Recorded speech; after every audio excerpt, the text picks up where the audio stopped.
He's still injured.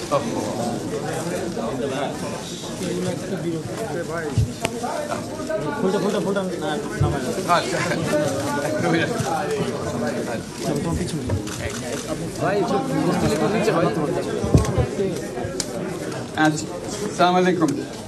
আজকে আমাদের গৌরবের দিন।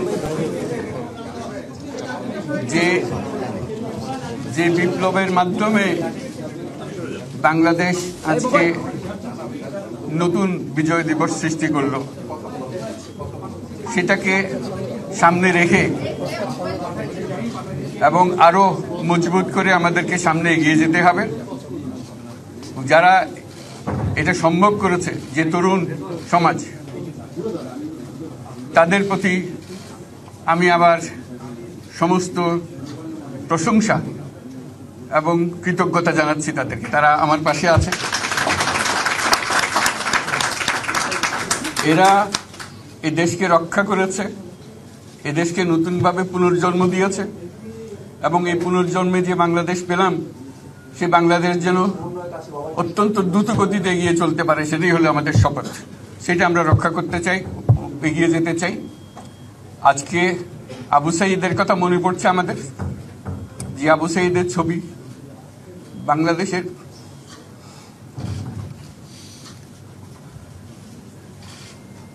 প্রতিটি মানুষের মনে গেঁথে আছে। এটা কেউ ভুলতে পারবে না।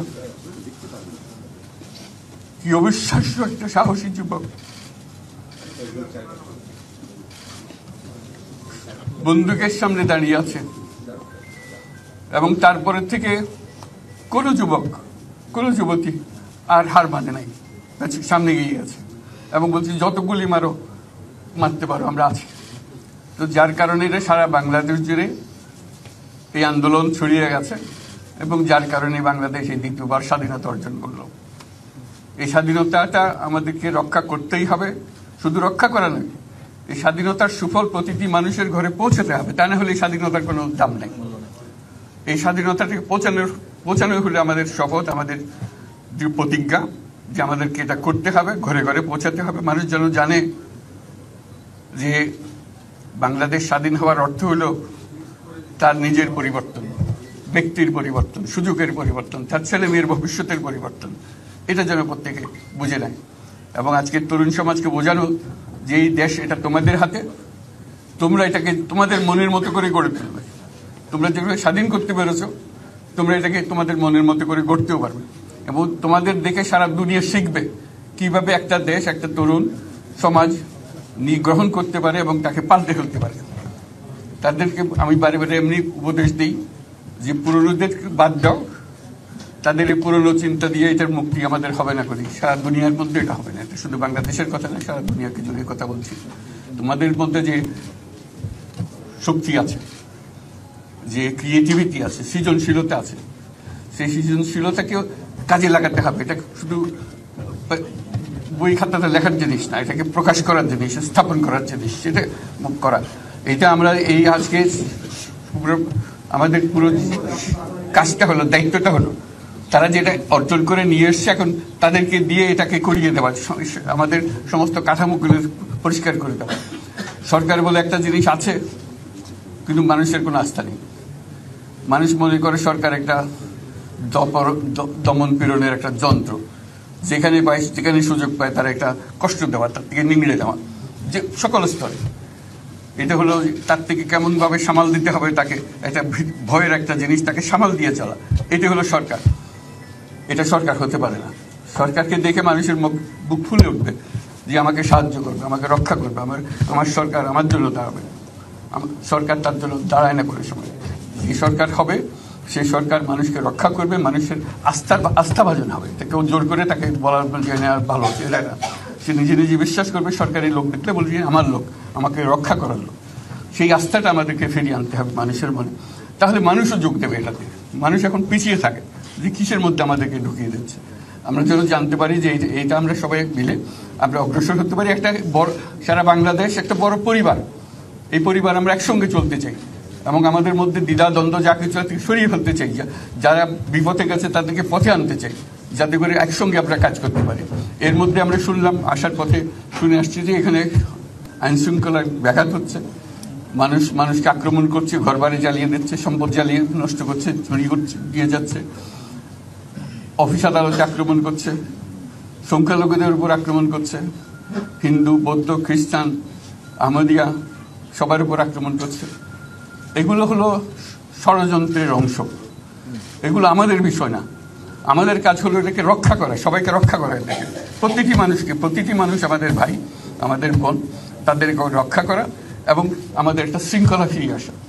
বিশৃঙ্খলা, সহিংসতা এগুলো হলো অগ্রগতির বড় শত্রু। আমাদের যে যাত্রা শুরু হলো সেই যাত্রার শত্রু, কাজে এই শত্রুকে যাতে রোধ করা যায়, তাদেরকে বুঝিয়ে শুনিয়ে হোক, তাদেরকে আইন শৃঙ্খলার হাতে দিয়ে হোক, এটা বোঝাতে হবে। তাকে মেরে পেটে এটা ঠিক না, আইন শৃঙ্খলা নিজের হাতে ঠিক না। তাকে আমাদের আইন শৃঙ্খলা বাহিনী এমন হতে হবে, তাদের হাতে সুপর্দ করলে আমরা নিশ্চিন্ত থাকবে তার একটা বিহিত হবে। এমনগুলো আমরা হাতে দিয়ে দিলাম, 2 টাকা নিয়ে আবার ছেড়ে দিল, এটা যেন আবার না হয়। তা আমাদের সেই আস্থাটা আমাদেরকে আনতে হবে। কাজে আইন শৃঙ্খলা যখন আমাদের প্রথম কাজ, এই আইন শৃঙ্খলা ঠিক না হওয়া পর্যন্ত এটা আমরা অগ্রসর করার জন্য পদক্ষেপ নিতে পারবো না। আপনারা আমার উপরে আস্থা রেখে আমাকে জানিয়েছেন, ছাত্ররা আমাকে আহ্বান দিয়েছে, সেটাতে আমি সাড়া দিয়েছি। দেশবাসীর কাছে আমার আবেদন, আপনারা যদি আমার উপরে বিশ্বাস রাখেন, আমার উপরে ভরসা রাখেন, তাহলে নিশ্চিত করেন যে দেশে কোনো জায়গায় কারো উপরে হামলা হবে না। এটা আমাদের প্রথম দায়িত্ব। এটা যদি আমি করতে না পারি, এটা আমার কথা যদি না শোনেন আপনারা, তাহলে আমার প্রয়োজন এখানে নাই। আমাকে বিদায় দেন, আমি আমার কাজে থাকি, সেখানে আমি ব্যস্ত থাকি। যদি আমাকে প্রয়োজন মনে করেন, তাহলে আমাকে প্রয়োজন মনে করলে আপনাদেরকে দেখাতে হবে যে আমার কথা আপনারা শোনেন।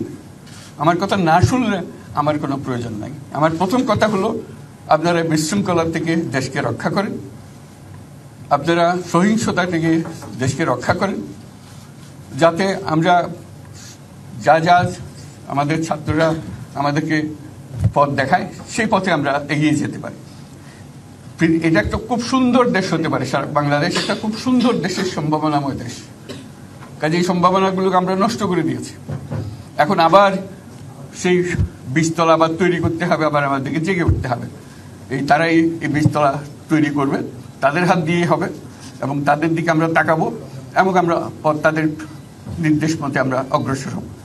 এখানে সরকারি কর্মকর্তা কর্মচারী যারা আছেন, সেনাবাহিনী, বিমান বাহিনী, নৌবাহিনী প্রধানরা যারা আছেন, তাদের প্রতি অনুরোধ, আমরা একটা পরিবার, এইটার মধ্যে যেন আমাদের গোলযোগ না হয়।